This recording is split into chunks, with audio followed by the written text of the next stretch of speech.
Start. Let's go. Hey guys, we are live. Welcome, everyone. So just give me 1 second to make sure the stream is and we have an excellent connection. And yes, we're good to go. Guys, I'm here with the Crosstalk, Shamoon Khakan. Thanks for joining me again this evening, Shamoon. Hi, Lloyd. Trusting that you are well and great Ver- to be back on your show, man. yeah, very well. Thank you. Very well. Thank you. Yeah, this is going to be an interesting show, guys. Shamoon will lead. And sorry, how? The question was nearly there. Um, Edkin, not sure how you mean that. So yeah, we have Edkin. Thank you very much for being here. We have Melanie Savage. Hello, welcome. We have Zahar Medikev and Dodzor. We have yeah. So guys, welcome. Today we're going to be discussing Sheikh Asrar, who had a debate with Hatun Tash, and this is going to be very very entertaining. I did I provide the link to that? I'm not sure that I did, but I'll let Shamoon take the lead on this, and then I will provide commentary about the rather deceitful. I'll discuss about the rather deceitful polemics and apologetics provided by Sheikh Asrar, how he literally, echo, my bad. Again, I'm not wearing my headphones. Sorry, guys. Yeah, my forgetfulness. I'll be discussing that. So, and oh yes, so Edkin, you said how did YouTube alter your previous video? So guys, just so you know, as you know, some of you are experiencing stuttering and buffering on my videos. I especially upgraded my internet to the maximum that I could get here. And I also bought a brand new router so I could have the best possible internet. I have a very high speed system and it's a brand new state of the art Wi-Fi 6 router. Hi, Nicholas, welcome. So when I created the stream yesterday, I set it for 8 p.m. and I left the image blank. YouTube went and added a previous image and it changed the time to 10:05 p.m. So it seems that YouTube is causing the stream to buffer for some people and it's problematic. Shamoon, let's you take it. Anyway, so YouTube's messing with me. Shamoon, up to you. Over to you. Okay. So as everyone knows who's joining us today, we'll be discussing and just providing a review on the debate that had taken place between Sheikh Asrar Rashid. He is a renowned scholar in Islamic scholar, and he stays in the UK. Now, before we go on, I had a special request for um, for you, Lloyd. Is I had an anonymous gentleman approach me, and he said that he had a bunch of questions that he wanted you to answer, and if you are interested in answering. So before I ask them, are you interested in answering? No, You're not. because they're entirely off topic. These are mini polemics. This is just based on him attacking Christianity, and he's as opposed to dealing with the facts on the Sharia that we provided in the last show. He needs Okay. to actually, rather than saying, "Well, what about?" and discussing Christian doctrine, he needs to, first of all, for him to believe that Jesus is authentically Christian the way the Christians believe it is complete blasphemy. For him to believe that Christianity is valid is total blasphemy. But also, he needs to actually, this is just a way of deflecting off from the very, very uncomfortable information that is covered within the Islamic Sharia. Okay. Of course, we can Okay. invite So him on if and yeah. he's welcome. We'll give him copies of his own Sharia manuals and he can then show me from his own Sharia manuals how I am misreading or misinterpreting them. He can find the correct references, and if he doesn't like our Sharia manuals, he needs to tell us which ones are the correct ones to use within his school of fiqh, which are the major authoritative ones, because to my knowledge, these are. Does that answer that question sufficiently?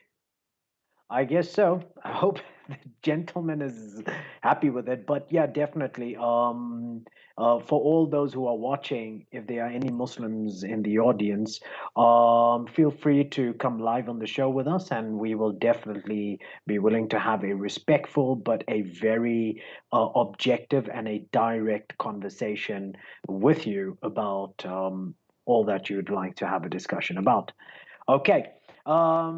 So before we kind of start up, I wanted to ask your observation on the setup of the panel. Hey, Lloyd, uh, you've got on one side you've got the debate topic is Islam versus Christianity, the choice, right?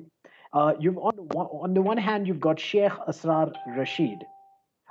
Hmm. According to the Muslim sources, this is a scholar of Islam, a teacher of Islamic studies, a student of fiqh, aqidah, and other contemporary issues, and one with ijaza, a key title for scholars, and at least in this day, he's allowed to interpret key issues within the Islamic context, and and so on the other hand, it's it was fascinating for me to see how Sheikh Asrar agreed to debate an evangelist, not necessarily a theologian, a scholar of Christian thought, but a street evangelist. What are your Well, thoughts on that?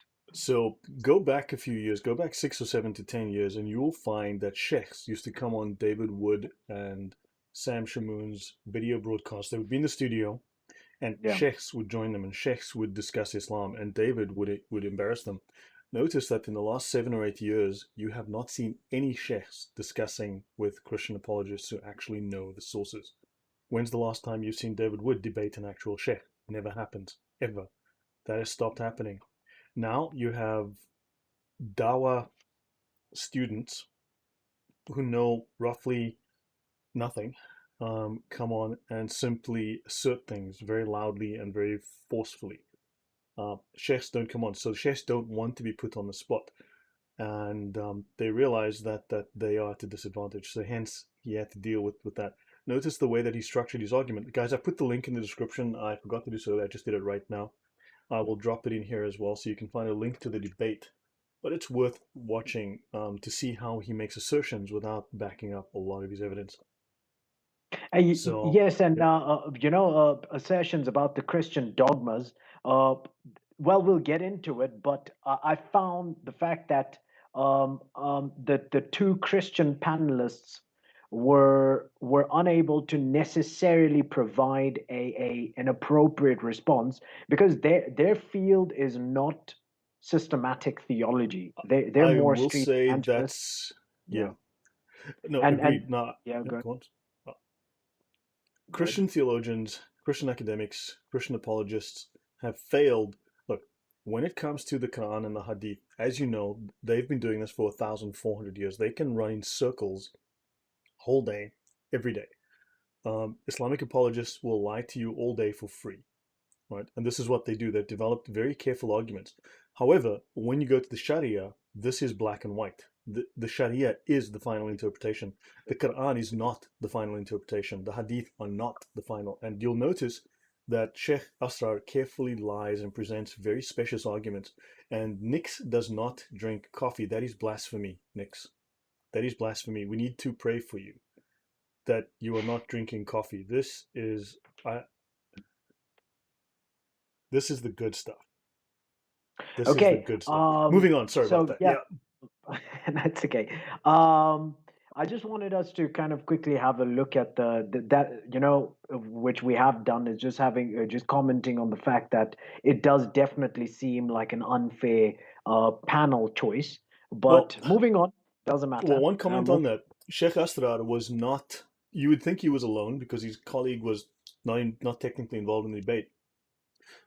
His Yeah. colleague was doing online research, and also his colleague was receiving information from outside sources.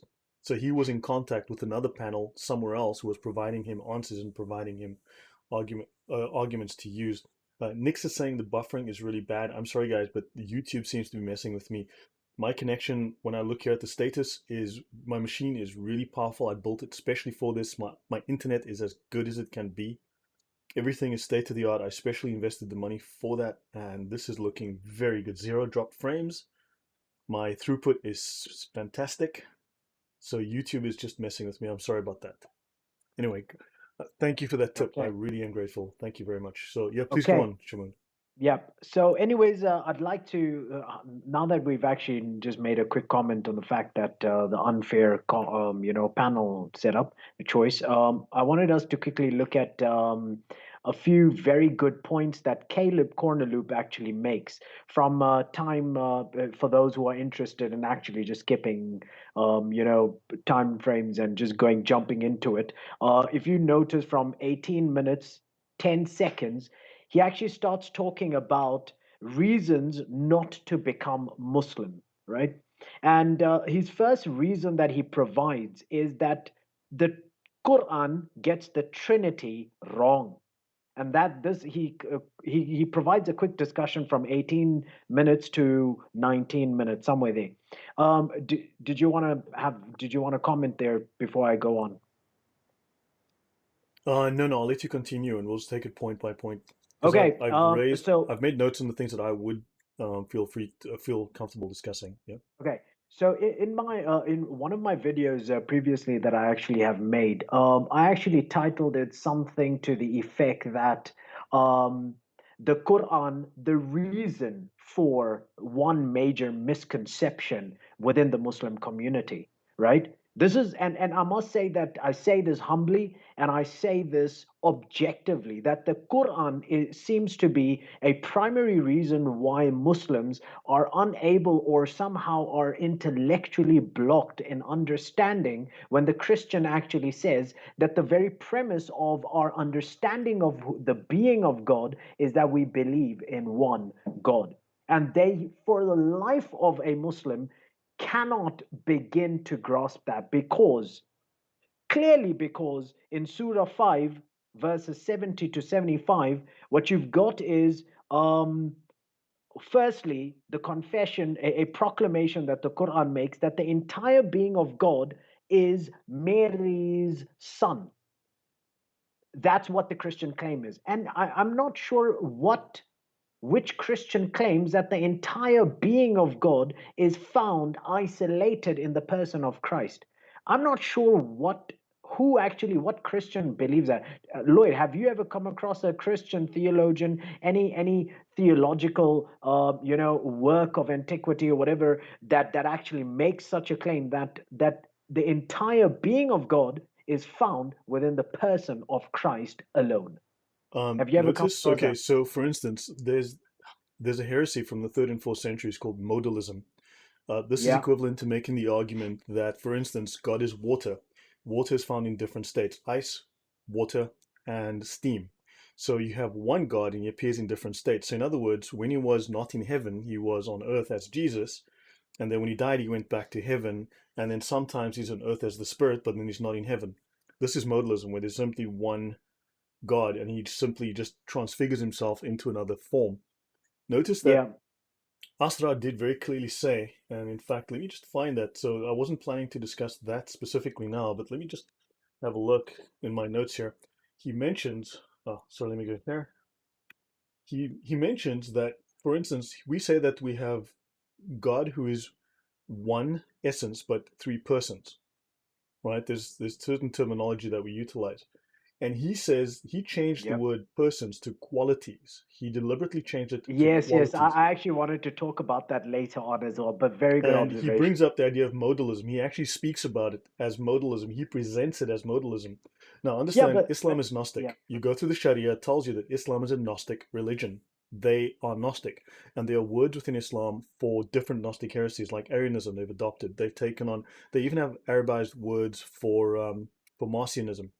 So he is presenting a Gnostic argument, third and fourth century Gnostic heresies he's presenting as Christian. He even mentions a different Christian sect, a heretical sect, not a Christian sect. He presents that as an authentic Christian sect later in the discussion. yeah. Okay. Yeah. So one thing is that to get clarity on this whole issue of modalism, etc., going back to, because the early church was definitely combating Sabellianism and all of these heresies, the heresies revolving Hmm. around the union of the different personhoods of God. Now, I'd like anyone to go and read the Nicene Creed. The reason for that would be is to understand that the Nicene Creed, couple centuries prior to the existence of Quran and the conception of the Quran comes through and clearly defines for us what the Trinity is, what the Christian church believes. And I must say this very clearly, that the Christian church entirely rejects modalism, rejects Sabellianism. We are not modalists. If there is a modalist, we reject him as a heretic. So please understand that unless the argument that the Quran is making is against modalists and then not against Trinitarians. Because if the argument is against Trinitarians, then the Quran definitely gets the doctrine of the Trinity. And might I suggest that Allah Himself gets the Trinity wrong, the supposedly all knowing being, right? So that is definitely a very, very troubling thing to kind of come across within the Islamic sources, which is the Quran. Another proclamation that Surah 5:72 to 75 makes is that God is in thirds. Once again, this is also an appeal to that God does not need partners.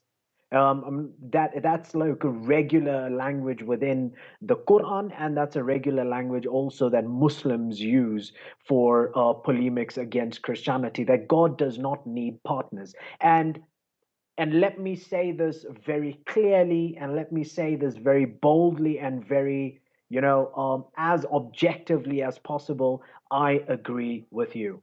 God does not need, not only does he not need partners, that he does not have partners. The personhood of God is not to ascribe partnership to God.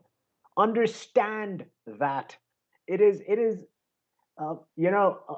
it's so I've made so many multiple videos on such an issue. It kind of gets exhausting repeating myself at this stage. Any comments there, Lloyd? Um, not really. I'm looking up something at the moment that would be useful to define this. Okay. Um, Another thing I'd like us to kind of also look into the whole issue of the Quran gets the Trinity wrong. Surah 519. Now, this is a conversation supposedly that takes place between Allah, the Quranic God, and Isa, Jesus, right? And Allah is asking Jesus. Now, get this. Allah is asking Jesus, did you tell the people to worship you and your mother? Allah is asking this. Allah understands the Trinity to be a worship of the Son, the Mother, and the Father, which would then be Allah. That is shockingly false. I must say, and I say this once again humbly, and I say this with the purposes of being as objective as possible, is that there is nowhere within the Christian conception of the Trinity that Mary is a part of the Trinitarian structure within the personhood of God. That is, if any credit to me, please understand that I yeah. actually did one of my theses is on the Trinity, and I actually even looked at the historic development of the Trinity.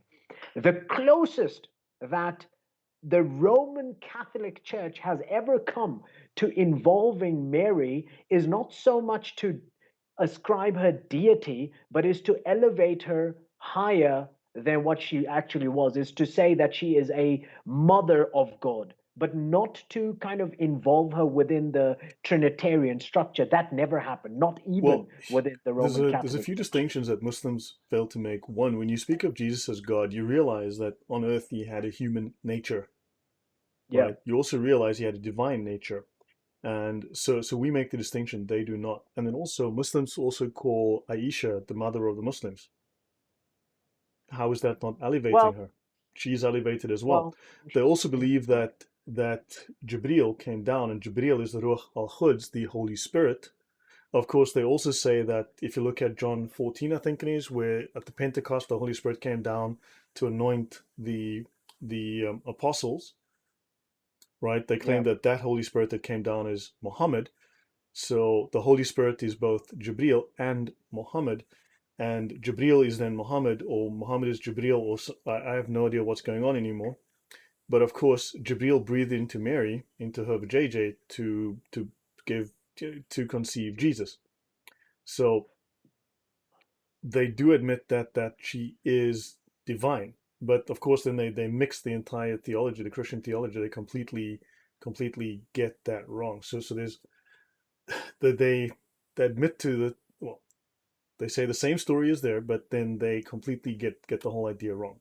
That Jibril did it. Yeah. So anyway, moving on. So onto your other Yeah, points. and that's Well, yeah. and that's the thing is that even within so immediate response that I'm kind of like assuming that I would get is have you read any tafsirs on these verse? And yes, once again, a normal reading of Ibn Kathir will tell you that a normal understanding of the language of Ibn Kathir and the Quran verses seems to suggest the very thing that I actually said, that Allah seems to be wildly mistaken as to the nature of Well, himself, God, right? so the numerous Because, references in the Sirah yeah, where Muhammad meets Gnostic Christians. I hate the term Gnostic Christians because they're not Christians. They're Gnostics. They're heretics. They are deniers yeah, of Christian faith, Christian doctrine. But for instance, in the Sirah, he meets a there's a monk called George, also known as Buhera. There's also he meets a monk called Nestor, and that name is very bluntly a description of the fact that it was an Nestorian priest. He was married to his first wife by a a Gnostic priest who was an Ebionite.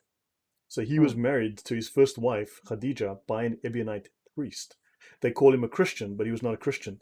So the first exposure that they had to Christian doctrine was Gnostic doctrines. That's why the Quran contains numerous references to stories found exclusively in Gnostic writings, like the clay birds that he brings to life. And Jesus is presented as quite a nasty person in those stories as well. And that would be found in the infancy gospel of Thomas as one example.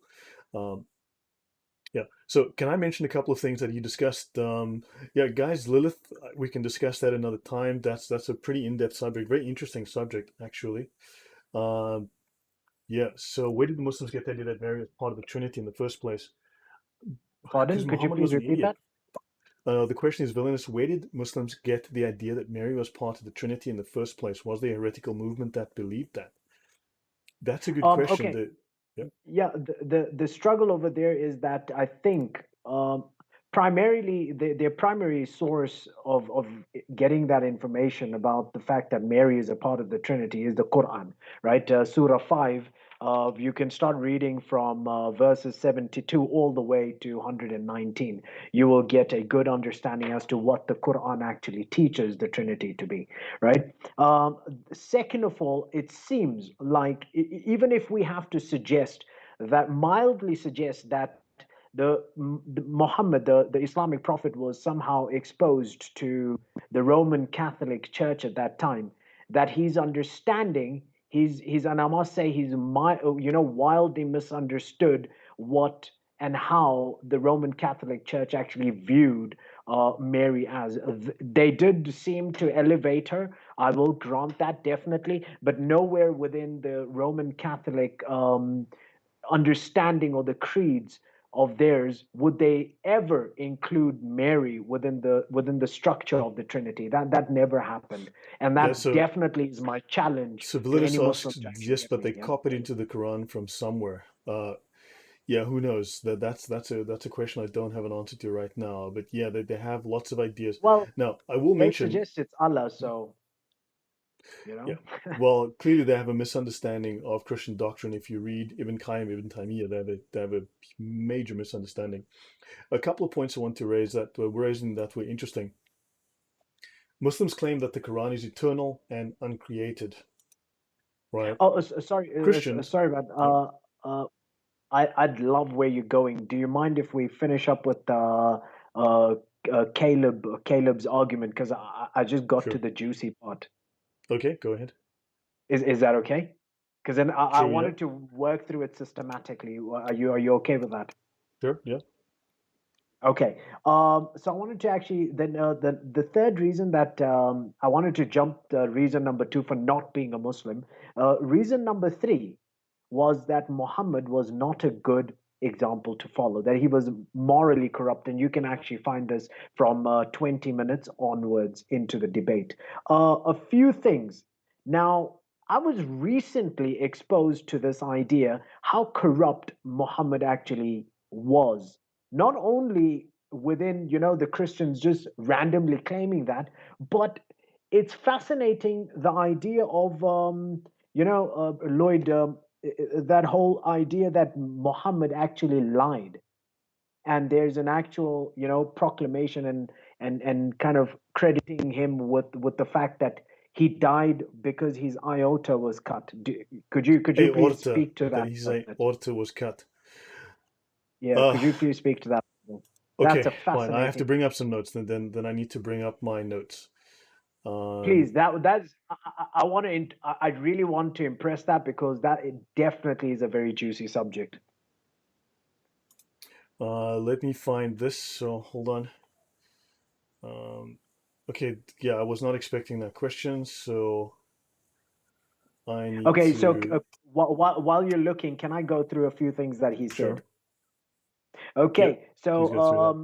he talks about the fact that since even the Quran actually talks about the fact that Surah 33, verse 21 actually says that Muhammad is a good example for all to follow. So then what Caleb does is that he brings up the fact that Aisha, the marrying of the child bride, is definitely a pressing issue that he actually brings up, is that if he was a morally upright man, lusting after a little child um, is not a demonstration of a morally upright man. Definitely not. We will definitely will look for the Muslim in the audience. We will look at some of the Muslim sources and scholars on the issue as well. So let's hold up there. The other issue was Muhammad married his adopted son's wife, Zayd ibn Muhammad. Um, and this was a thing that one of the documents in the hadith, al-Tabri, volume 8, pages 2 and 3. Let me repeat that. Al-Tabri is a Islamic historian. Al-Tabri, volume 8, page 2 and 3, where you will find that Muhammad looked upon his adopted son's wife. She opens the door because I think he was visiting the son. Zaid, his son, is not at home. He opens the wife. She opens the door for Muhammad. Muhammad looks upon her and he gets aroused. He turns around and he starts praising Allah. Glory to Allah. Glory to Allah. Glory to Allah. And at that point, once again, lusting after another man's wife. Now, I think that you be the judge as to a morally upright man, does he demonstrate such characteristics? Well, I have other things, but I'm actually more interested in what Lloyd has actually pulled up on the screen. Are you ready, Lloyd? Yeah, yeah. No. So catharsis, Okay. pedophilia was not the norm. For instance, the Canaanites were killed because they were practicing such things. That's why God demanded that the Jews wipe them out because they were an evil race that were doing child sacrifice and incest and other crimes. Right. So this was not a common practice that was accepted. Muslims do make that excuse, but this is actually, to my knowledge, this is not the truth. And so, yes, however, also if Muhammad did so, it is now lawful and moral and right for all time. No Muslim can countermand anything, can criticize anything Muhammad has said or done. So therefore, whether if, for argument's sake, if Rebecca were 3 years old, this is not an example for Christians. She is not an example for Christians. Her husband's not the example for Christians. Anything Muhammad did Yeah. is the example for all time, for all mankind. Therefore, you'd actually be sinning if you did not practice what we today term pedophilia. Now, discussing why Muhammad died. Okay, let's have Uh, a look. Yeah. sorry, just before you go on, Just wanted to remind our audience that the reason why we're talking about this is because Caleb actually raised these points. We're simply expanding on them as we're going along to show that why Caleb actually thinks that no one should actually be a Muslim. Not you, not me, not even the Muslims. So Yeah. yeah, this is one of So one Caleb primary raised point this now. that yeah. So Go let's have a ahead. look into this here. So let's go to the life of Muhammad, a translation of Ibn Ishaq, right? So which is Ibn Isaac, page 166 in Sirat Rasulullah, the life of Muhammad. Then Gabriel came to Muhammad and said, "What have you done, Muhammad? You have read to these people something I did not bring you from Allah, and you have said what Allah did not say to you." The apostle was bitterly grieved and was greatly in fear of Allah. Now, Moses, the law of Moses is what they claim Jesus came to fulfill, or rather to perpetuate. Right? They claim that Jesus came to perpetuate the law of Moses. And of course, under the law of Moses in Leviticus, a false prophet who speaks words not from God has to be put to death. So in this case, here Muhammad would then legitimately be killed. Now, of course, they will lie and they will find any and every excuse under the sun. Now, when the annulment of what Satan had put upon the prophet's tongue, so now they admit that Muhammad had spoken words from Satan. He was unable to tell the difference between the voice of Allah, of God, and the voice of Satan. This means that his status as a prophet is very, very questionable. His mental Mm. state and his knowledge is very, very questionable. Now, these two words which Satan had put upon, and they're trying to water this down, these two words was not two words, which Satan had put upon the apostles' tongue were in the mouth of every polytheist. So he had spread a message. Okay, now moving on. Okay, so just a Uh, diversion. There's a question about Simon wanting from the Kia Watch, wanting me to pair up with Simon. I had dealings with Simon in the past. I chose to voluntarily walk away from that association because there were certain ideas that he held which I did not agree with. I found that these ideas were not ones that I could support and ones that I knew to be false. So I voluntarily walked away from that association. So no, I will not be teaming up with Simon. Okay, now moving on. Now, here we have the History of Al-Tabri, Volume 6, Muhammad at Mecca. Satan casts a false revelation on the messenger of Allah's tongue. That evening, Gabriel came to Muhammad and reviewed the surah with him. So there are no two-word surahs. And when he reached the two phrases which Satan had cast upon his tongue, so it's phrases now, not words anymore. I did not bring you these two. Then the messenger of Allah said, I have fabricated things against Allah, and I have imputed to him words which he has not spoken. So Muhammad here admits that there's an issue, that he has been deceived by Satan, which is why we have the controversy of the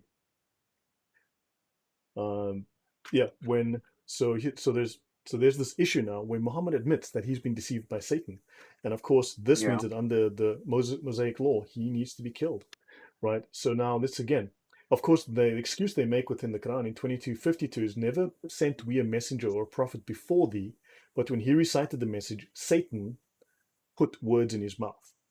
Now there is no evidence of this happening to any other prophet. We don't have this, but here they make this claim. Okay, Allah abolishes that which Satan throws in.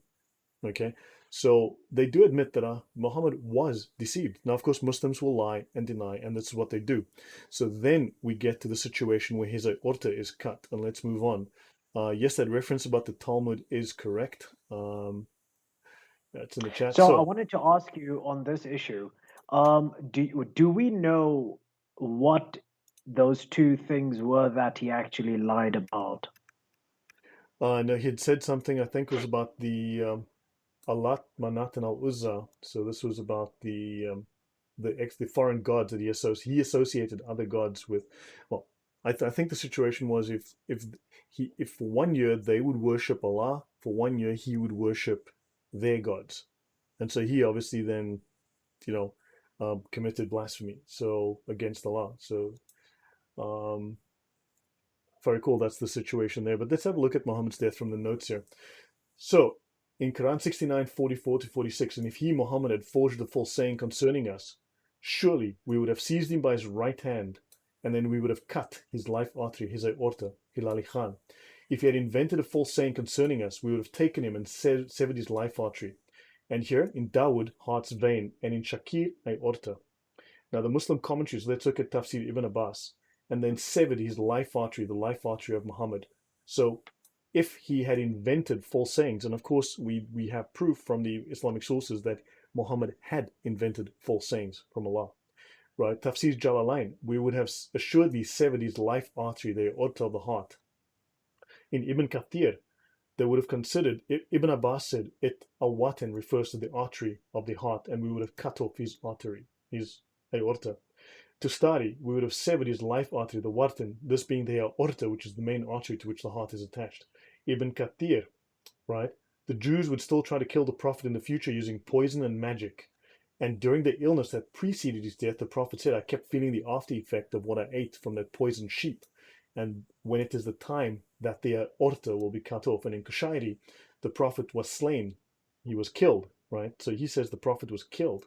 The meal of Khaybar comes to me yet again, but this time it has cut my aorta. And Muhammad comes out leaning on two men while his feet are dragging on the ground. And Aisha says, I never saw anyone suffer more pain than the Messenger of Allah.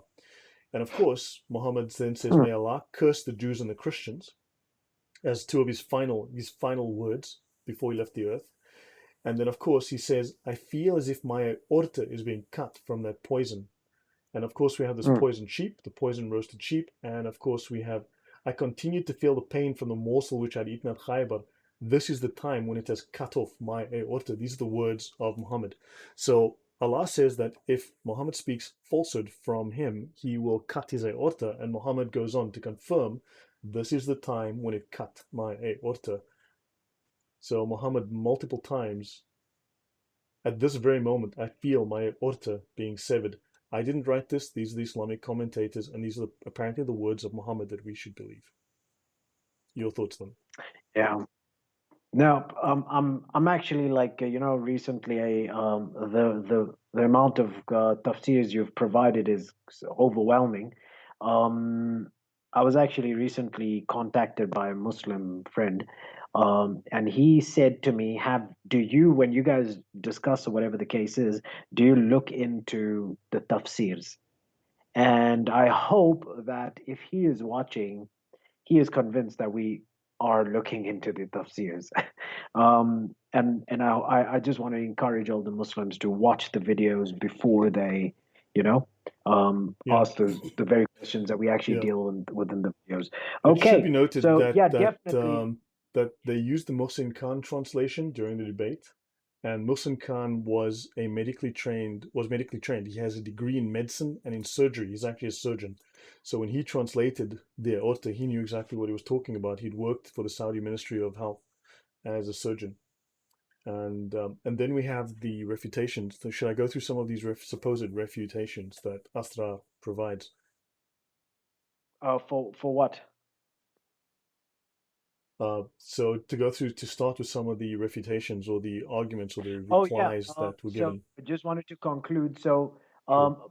Caleb does a very good job in just providing a good insight, and we've actually provided also just a brief, expansion on why Muhammad is a morally corrupt man and not worthy to be followed, as Surah 33 verse 21 suggests. So now, anyways, let's get into Sheikh Asrar from 31 minutes and 35 seconds, where he actually starts his um, first refutation. Would you like me to start, or are you gonna? Did you want to randomly just pick? I'll just grab a few because I have them in order as they came up. Okay, sure, Um, sure. That's fine. Go for it. so now I will note I say here that Asrar shouted the following assertions while providing no arguments for being Muslim. The point is that he was supposed to discuss why being Muslim, and of course he didn't provide much by way of evidence for being Muslim.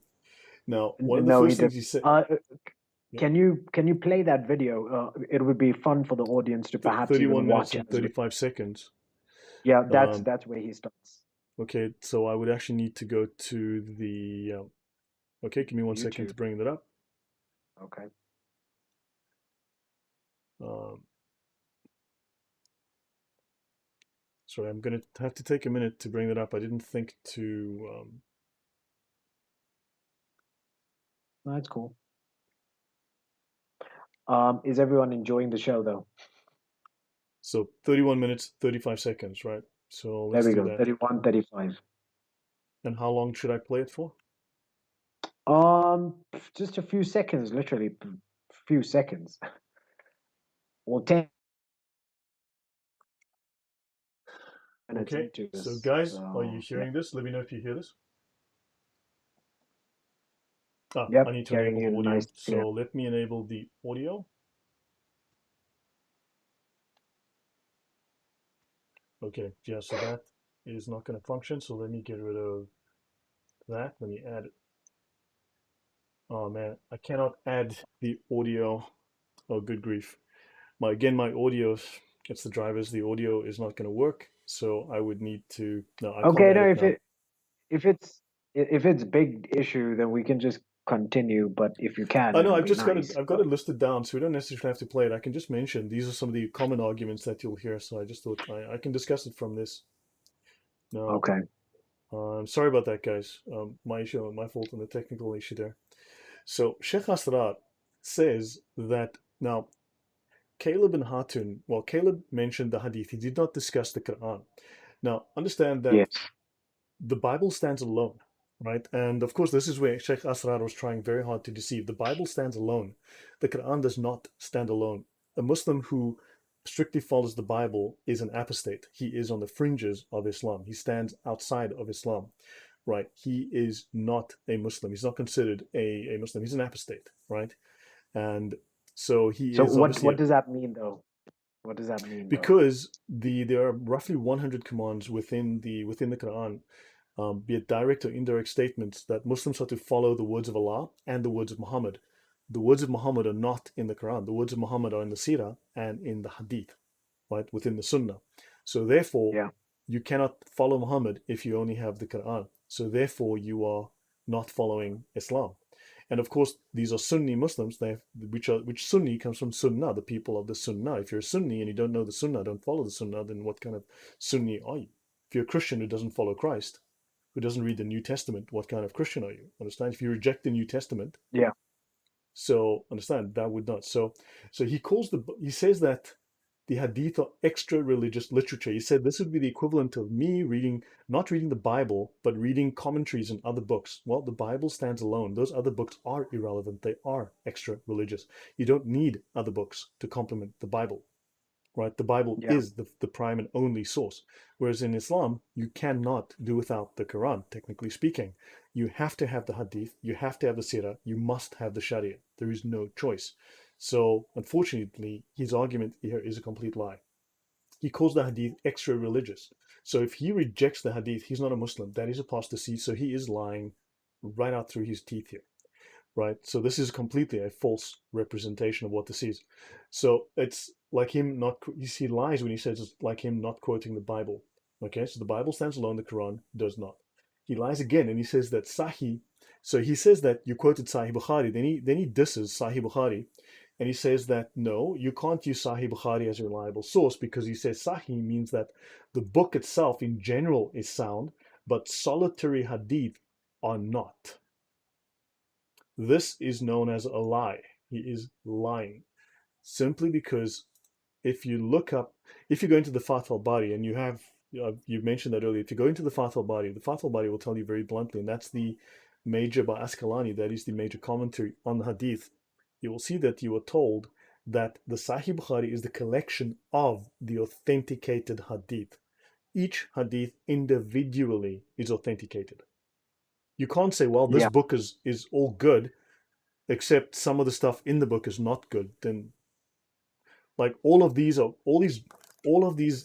jelly beans in this jar are poison free because the jar itself is poison free, but some of the jelly beans have poison in them. I'm sorry, but that's nonsense. Nonsense. Yeah, So Sheikh Asrar yeah, even begins with, the fact that him saying that uh, he begins his argument with attempting to refute Caleb in the fact that Caleb did not quote Quran, instead he ran to the Hadith. And the fact that you're saying that the Hadith is somewhat equally important to the Muslim as the Quran.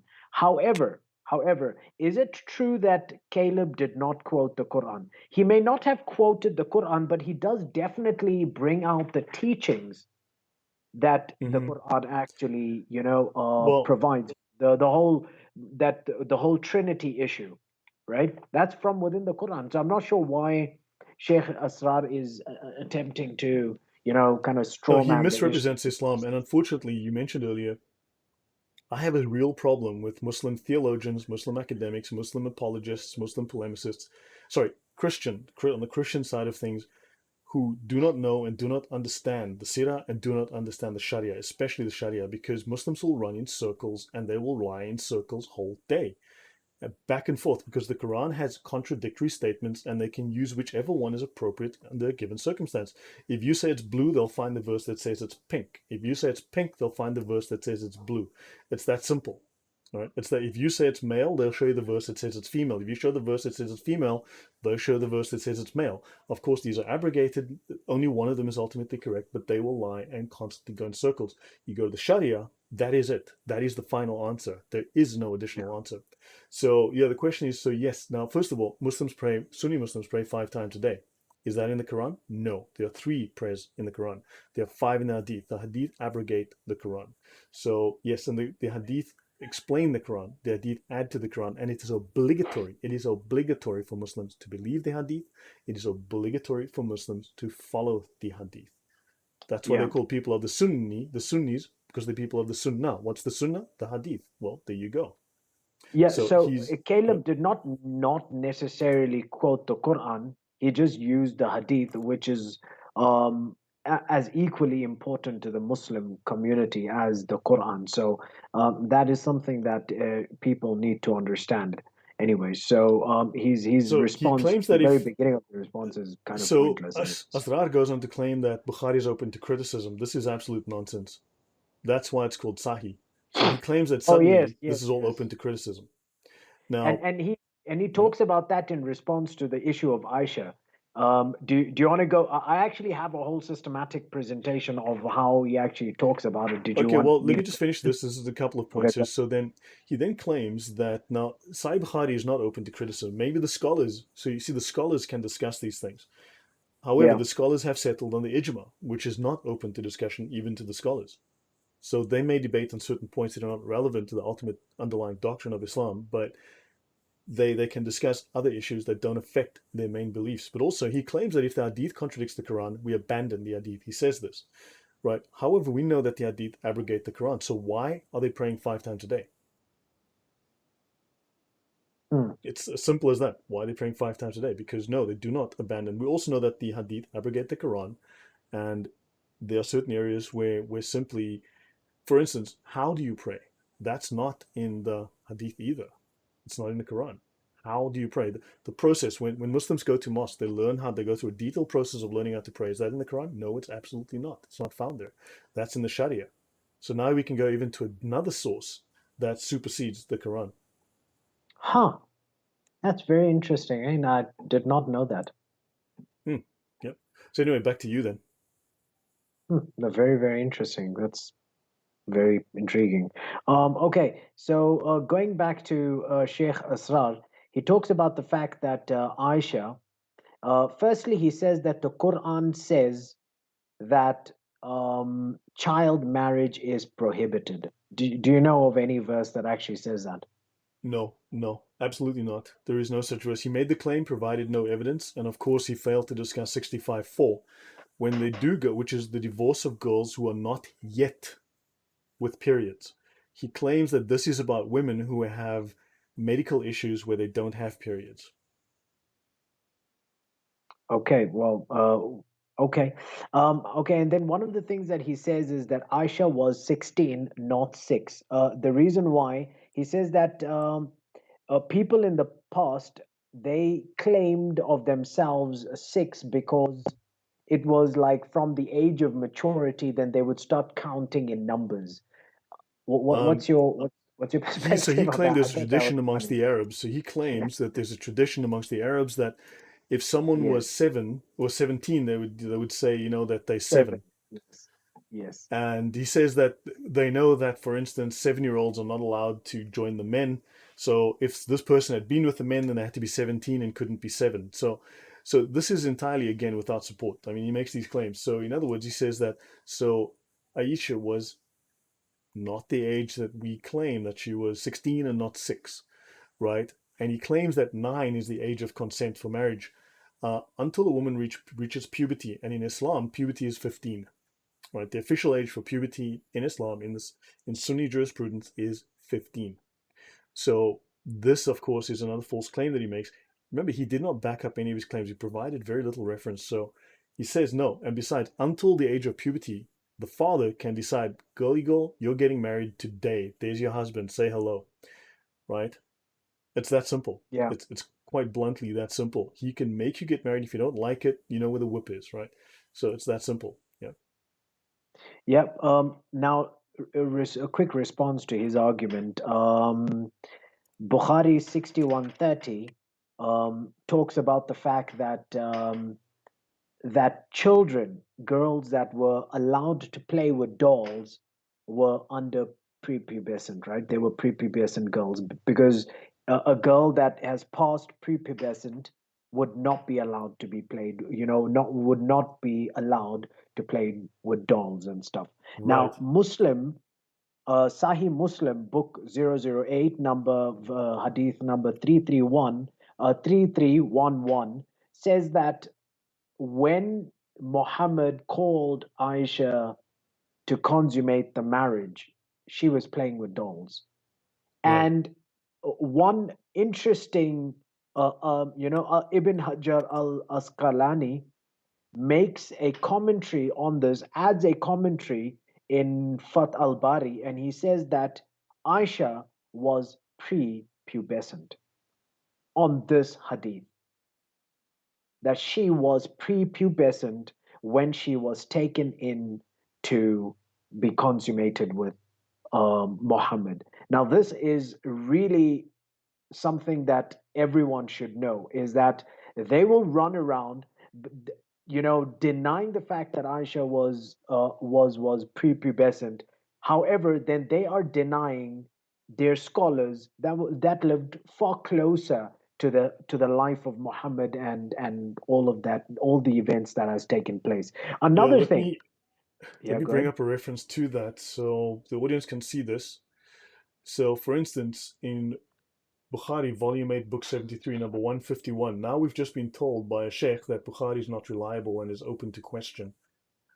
Okay, fine, thanks. I used to play with dolls. Now, it's not legal for a young girl who is over the age of puberty in Islam to play with dolls. She's a woman now. Dolls are not allowed. Right, so the Prophet would call them to join and play with me. So the first reference is dolls. But playing with dolls and similar images is forbidden, but it was allowed for Aisha at the time as she was a little girl, not yet reached the age of puberty. Puberty.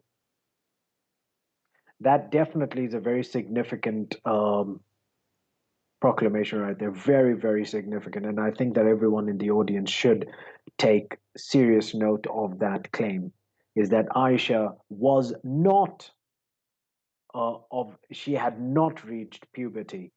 And Now, on, yeah, good. yeah, a different issue on this is that, of course, he cannot go and start denying his own Sirah, he can deny the Quran, he can deny the Hadith, and etc., etc.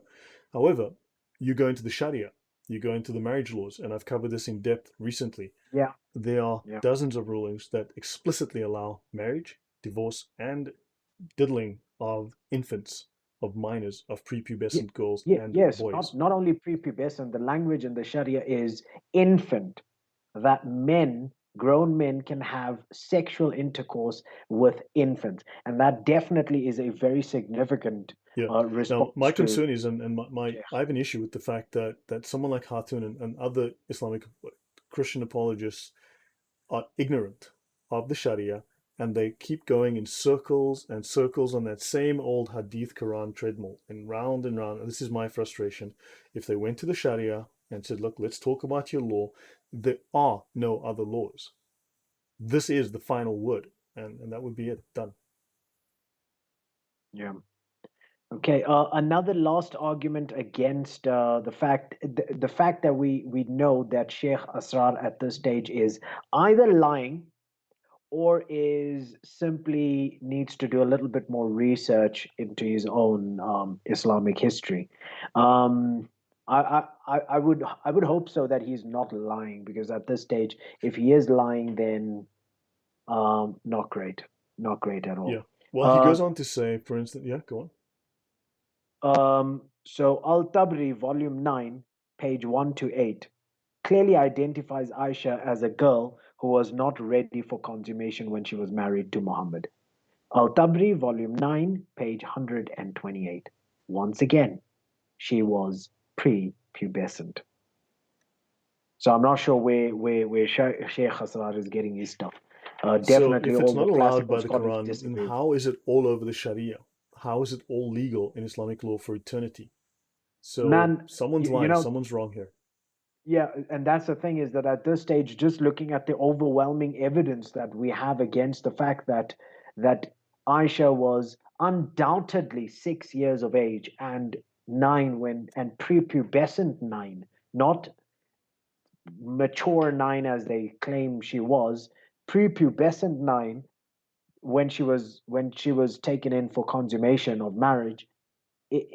I'm not sure at this stage how to respond to him, because it's either the guy's lying It's to very simple. protect, as He's you, lying, yeah, and if or those he's if just those Christian unaware. apologists understood the Sharia, they would simply say, "I'm sorry, but why is this all over your Sharia law? Show me the Sharia laws forbidding this, and then we can bring up all the laws that allow the divorce, allow that discuss this, which I have done on this channel."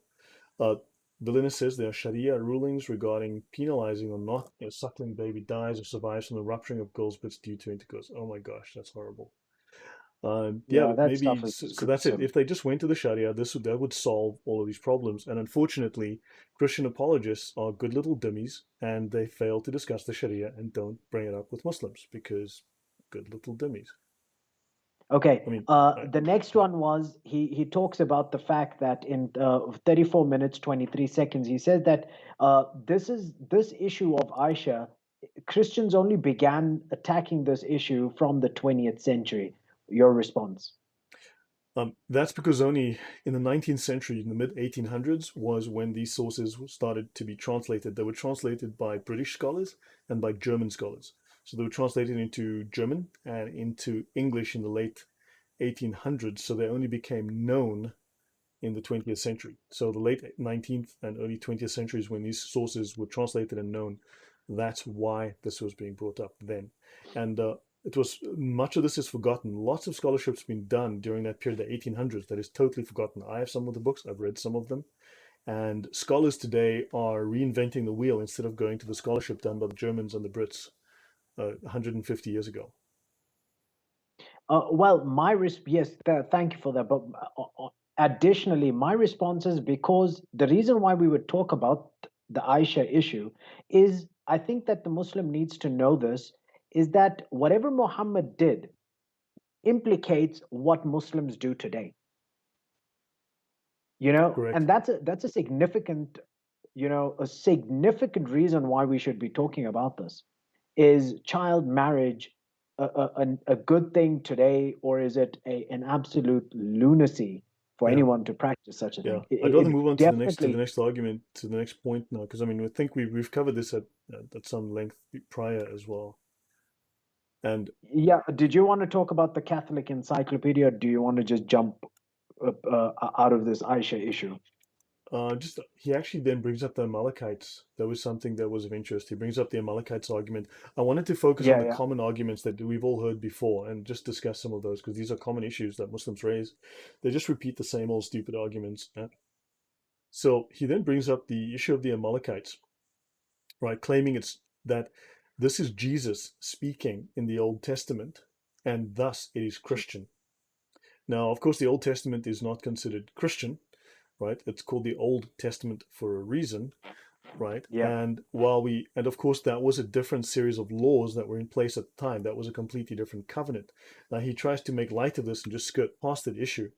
Now, the Amalekites were, of course, enemies of the Jews. The Amalekites were considered evil. The Amalekites had been given an amount of time to mend their ways. And at a certain point, God says, look, these people are evil. We need to deal with them. And he gives authority to the Jews to go and kill them. Now, of course, we know that, and he claims, and he, by implication or directly, he tries to state that this is Jesus instructing violence, as if this is now an instruction by Jesus for violence on any and everyone. And obviously, we know this is not the case. This was a very specific situation given very specific circumstances. Now, of course, we do know that, for instance, the doctrine of jihad is open ended warfare against all non Muslims for all time to force them to either adopt Islam or to pay extortion money, right? Or into slavery. So that's very simple. He fails to bring up this, and I just felt that the Christian apologists again were bringing up the same responses to this. But again, if we went to the Sharia and said, hold on, here is jihad from multiple Sharia manuals. This is the definition. It is to make war on non-Muslims, Christians and Jews, to force them to become Muslim or to extort money from them while they become slaves. So this Amalekites argument is very weak, and this is not Jesus speaking in terms of Christianity, because there's no such discussion in Christianity. They have to distort to try to defend Islam because they don't have much of a position. Hmm. Yeah, shocking stuff, man. Okay. I think we have hit our time marker. I wanted to quickly to touch on Sheikh Asrar. I think at 35 minutes, 34 seconds, he brings up and he tries to redefine the Trinity. Did you want to quickly go there? I've got a few pointers over there. Yeah, go ahead. That's fine. Okay. He says that he attempts to correct Caleb, and he says that the what Caleb is trying to say is that the term the oneness of God is considered entity of God and the qualities or the attributes of God. Um, let me just quickly do something here. I've got my bookshelf right behind me, and I'm going to pull out this. Sorry, my mic fell off. Okay. I want to show people these books. Okay, this is from Stephen Sharnock, The Existence and the Attributes of God. Please read the definition of the being of God and the personhood of God. This is Herman Bavinck, Reformed Dogmatics, Volume 2, God and Creation. And lastly, but not the least, definitely, is John Calvin, Institutes of the Christian Religion. And one of the things that you will quickly notice is that a nowhere nowhere in the historic development of the this whole issue between the language that is used for God does anyone ever actually says the entity of God or the quality of God. The attributes are understood as the attributes that are found within God, but when we speak of the Trinity, we nowhere does anyone talk about it in the sense of qualities or attributes. Yeah, Calvin talks about it essence and being. Herman Bavinck talks about substance and being. Saint Athanasius talks about its substance and being. Saint Basil talks about essence and being. Tertullian talks about being and yeah. essence. So he was Augustine talks simply about trying to substance and being. redefine. I mean, he was Yeah. trying to redefine the belief. Oh, by the way, I have this on screen because this came up in the discussion. Women in Okay. Islam, the rule printed in the Pakistani Sharia manual. This is the second most popular Sharia manual used in Islamic courts. And this is popular in that region of the world. And of course, you guys can read this for yourselves. I just left this up here. So yes, this is Sharia law. Now, if Hatun Tash had pulled this up and said, when it came to childhood marriage, do you care to explain this and the other couple of dozen laws I will show you? That might have been a slightly different debate. What do you think, Shimon? Yeah, definitely. Yeah. Bringing up such stuff, I don't think any Muslim, at least I have not come across people being able to respond to this specific thing. I've actually sent this personally to people as well. Yeah, It's this is pretty brutal. yeah, yeah, no, it's yeah. No, so they do try to redefine things. They do try to redefine it on their own terms, and then I mean they create a straw man and they take down the straw man. So they do misrepresent, and this is very, very common in what they do. So yeah, so they provide a false presentation on Islam, and they provide a false misrepresentation of Christianity. You, There's a you couple know, of yeah, good. Sorry. no, go ahead. No, you go. Go ahead. Fine. Um, I think that just kind of we're in the last kick of the show here for our first show on this debate review. I wanted to say something, and that is this: I hope that our audience can see honestly the fact that Sheikh Asrar has not only misrepresented Christian thought, but he has misrepresented his own Islamic thought and history. Why he has done that, you be the judge. But I hope that we have been able to show you that he has most definitely done that. That's all I wanted to say. Yeah, I just want to say that he is using basic polemics that Muslims do, and also he's dodging and ducking and diving the way that Muslim apologists typically do. And he's relying on our ignorance. Now, the one way to get around all of these arguments is to present the Sharia. That's the brick wall. That's the hard stop at the end. Right. If Caleb and Hatun had brought up the Sharia, that would have ended the conversation. That would have been the final point and done. Right. So understand, I'm just going to bring up this last point. I've done this before. This is in the Sharia. This is the discussion on Christianity from the Sharia. It's called the finality of the Prophet's message, section W4.0, continued from section A1.5. And this is to clarify possible confusions among Muslims as to Islam's place among world religions. It centers on 3 points. Muhammad is the last prophet. Anyone claiming to be a prophet or messenger of Allah after Muhammad to found a new religion is a fraud, misled, and misleading. They state, previously revealed religions were valid in their own eras, as attested to by the Quran, but were abrogated by the message of Islam, as is equally attested to by verses of the Quran. Now, both are worthy of attention from English-speaking Muslims who are occasionally exposed to erroneous theories advanced by some people, affirming Christianity's validity but denying or not mentioning their abrogation. It is unbelief to hold that the remnant cults, now bearing the names of formerly valid religions such as Christianity or Judaism, are acceptable to Allah after He sent Muhammad. This is a matter over which there is no disagreement among Islamic scholars, and they state here that Muhammad was sent to the entire world. Islam must be adopted by the entire world. Okay? If an English speaking Muslim has any questions, the only reason can be that no one has yet offered them a translation of a scholarly Quranic exegesis, a tafsir, to explain the accord between the various Quranic verses and their agreement with the Sunnah. So here Mm. they affirm the Sunnah, and of course, Asrar denies the Sunnah. Islam is the final religion that Allah, the Most High, will never lessen or abrogate until the last day. Just thought I would throw that in so you understand what Islam states. So there is no bridge building, there is no discussion. We are abrogated, we are done. Christianity is a remnant cult, a remnant cult. Your thoughts on this, Shamun, before we end off rather. This is, yeah, after reading this, just looking at it's actually disappointing that that Sheikh Asrar has taken up, his attitude in this debate was very uncalled for, in the sense that I'm not sure if he has his own Islam that he follows at this stage. At least his profile says that he's a Sunni Hanafi. He's from the Hanafi school of thought. But man, The honestly, let Hanafiya me are the be honest. largest Let me school be of open and honest jurisprudence. here. Can Yep, I just be myself for a moment, sure, right? I don't feel like we should actually continue with reviewing this debate anymore. You know why? sure. You know why?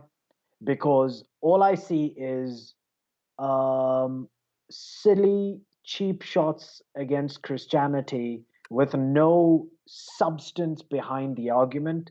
And number two, blatant lies in attempt to present a fabricated Yep, historicity of Islam. That's what I see.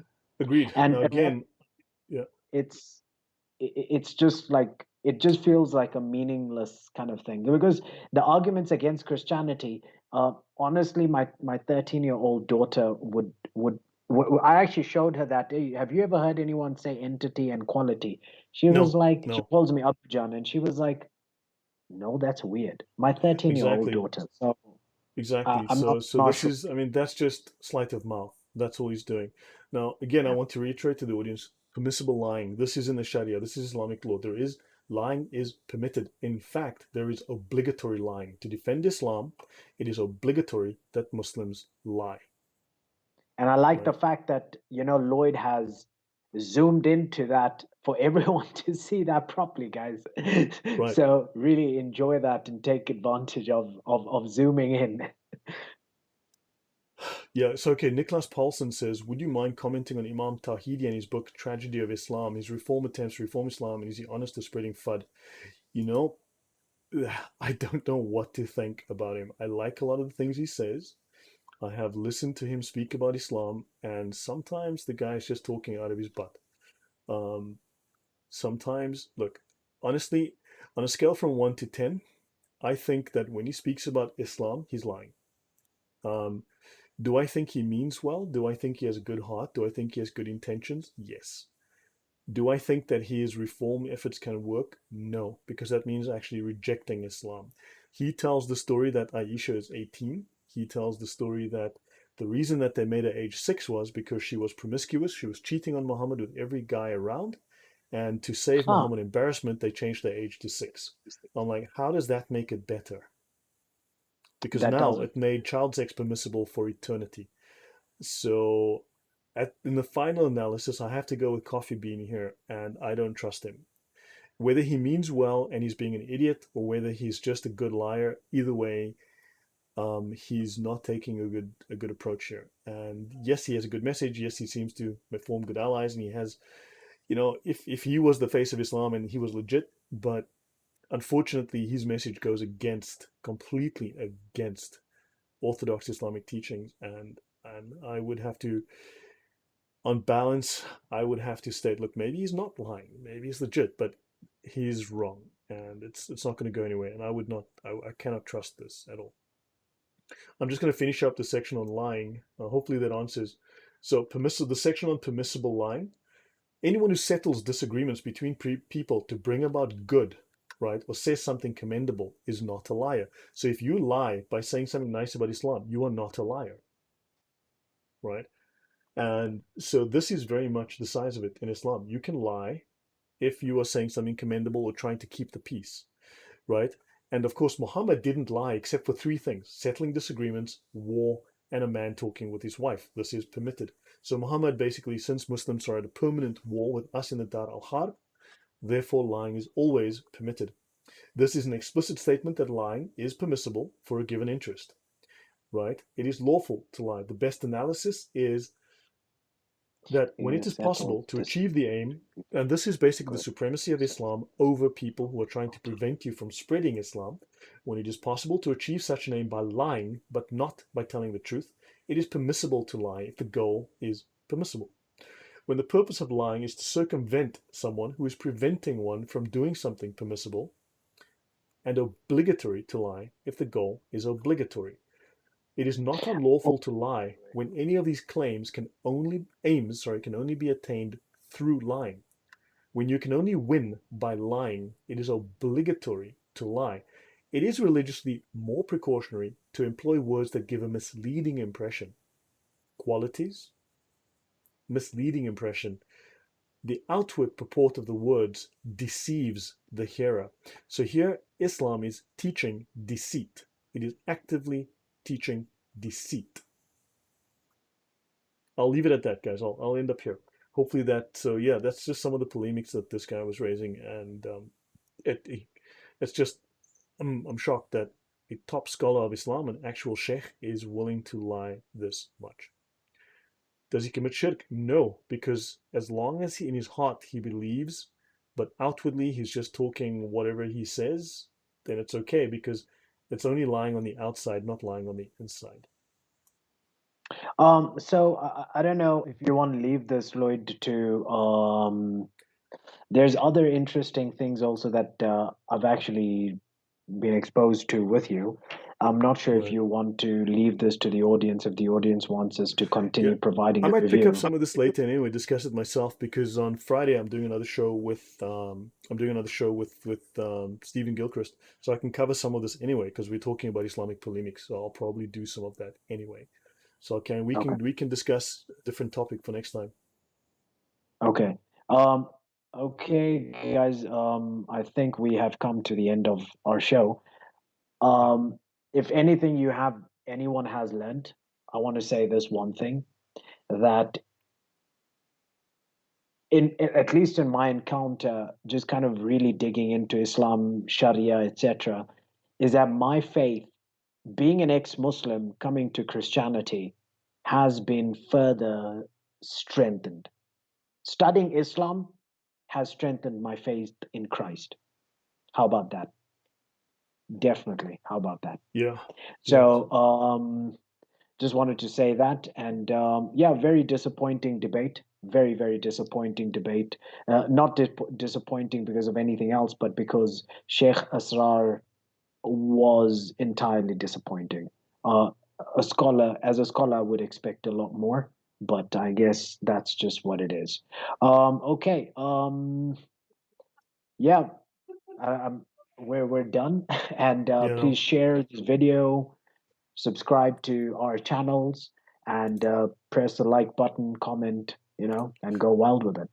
Yeah, guys, I hope that was helpful. That taught you something. And yeah, just lying. I'll cover the rest of the topics that I have discussed here.